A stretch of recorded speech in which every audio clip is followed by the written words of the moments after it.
How do we carry out basic maintenance of the Personal Surveyor 200 or PS200 gas monitor?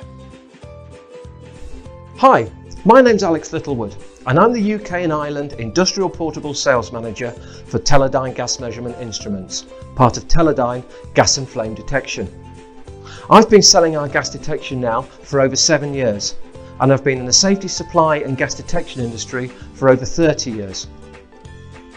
Today we're going to talk about the basic cleaning and maintenance of the PS200 personal gas monitor. Basic cleaning and maintenance that can be carried out by the user in the field. But before we start, always read the instruction manual before using, cleaning and maintaining the PS200 gas monitor. The instruction manual can be found on our website teledynegasandflamedetection.com.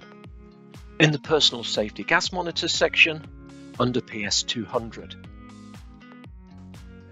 So today we're going to talk about cleaning the PS200 and how we clean it properly and without damaging it or its sensors.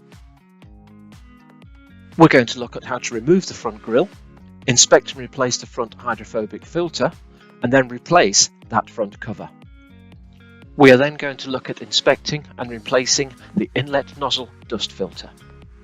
And finally, we're going to finish by looking at replacing the belt or jumbo clip on the back of the instrument. To carry out this work, all we need is a standard fluted Phillips No. 1 screwdriver. So let's start off by talking about cleaning the PS200. When we are cleaning the PS200, we need to use a non-abrasive, moist cloth.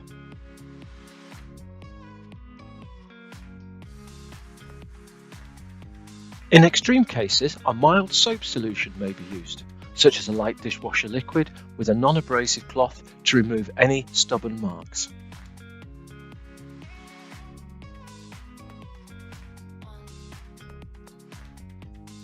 Do not use polishers that contain silicone or solvents to clean the instrument, as these may damage the flammable gas sensor if it is fitted. Also, do not use abrasive materials or strong volatile chemical solutions, as these could damage the impact resistant casing of the PS200. So now let's talk about replacing the filters on the PS200. The PS200 has two filters protecting it from contamination: a hydrophobic filter and an inlet dust filter. The hydrophobic filter is located behind the top filter cover on the front face of the instrument and is designed to protect the instrument from the ingress of dust and liquids. The sample inlet dust filter is located in the sample inlet connector at the bottom of the instrument and is designed to protect it from particles being drawn up the sample line and into the inlet tracts. The inlet dust filter is to protect dust particles entering the inlet airways within the PS200.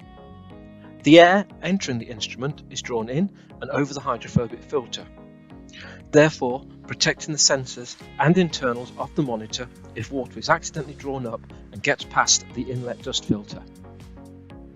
For extra protection, the pumped version of the PS200 can be fitted with an inline hydrophobic filter that can be placed in the inlet sample line before the inlet dust filter.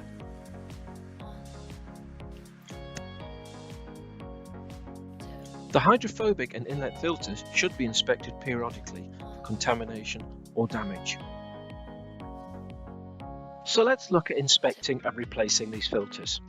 Let's start with the hydrophobic filter. Using the No. 1 posit drive screwdriver, unscrew the captive screw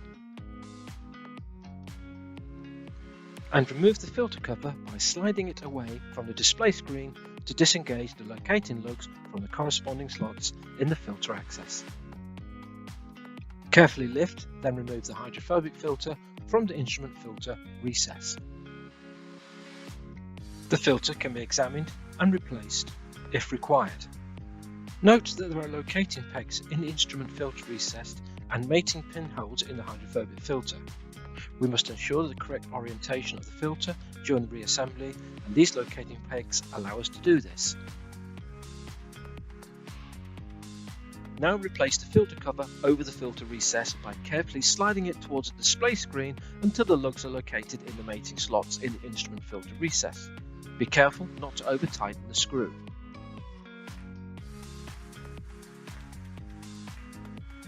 This could result in unrepairable damage to the casing.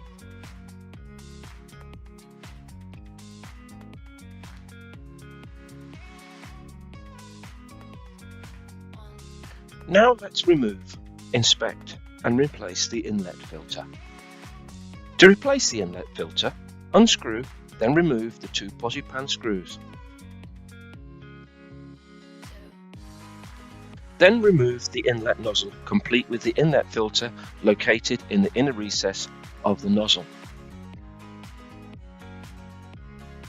The filter can now be inspected or replaced. Push the sample inlet filter disc out of the inner recess by inserting a matchstick or similar into the inlet nozzle outer recess. Fit the sample inlet filter, ensuring that the rough side of the filter is placed to the inside of the filter inlet, or sample side of the inlet. The rough surface of the inlet filter gives greater surface area and better filtration. Ensure that the O-ring seal is still located and looks in good condition in the casing of the PS200. Now we can refit the inlet nozzle. The inlet nozzle is moulded to fit in one direction only. Make sure that the orientation is correct and the nozzle locates easily into the instrument front cover inlet. It is easier to place the screws into the inlet housing before fitting it into the casing. Fit, then tighten the 2 posi-pan screws using the number 1 posi drive screwdriver. Ensure you do not over tighten the screws, as this could cause damage to the casing.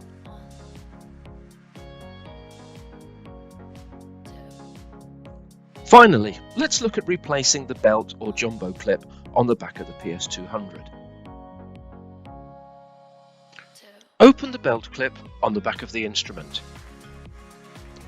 With the posi drive screwdriver, unscrew the posi-pan screw from the back of the PS200 holding clip.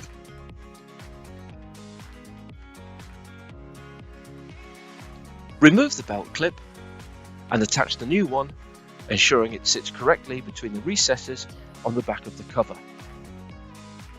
Tighten the posi-pan screw, ensuring that the screw is not over tightened.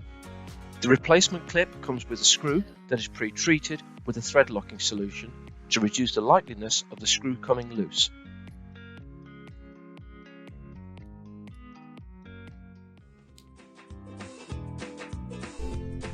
So that's how we carry out basic cleaning and maintenance of the PS200 personal gas monitor. I hope you found it useful, and don't forget to look out for our further webinars from Teledyne Gas and Flame Detection.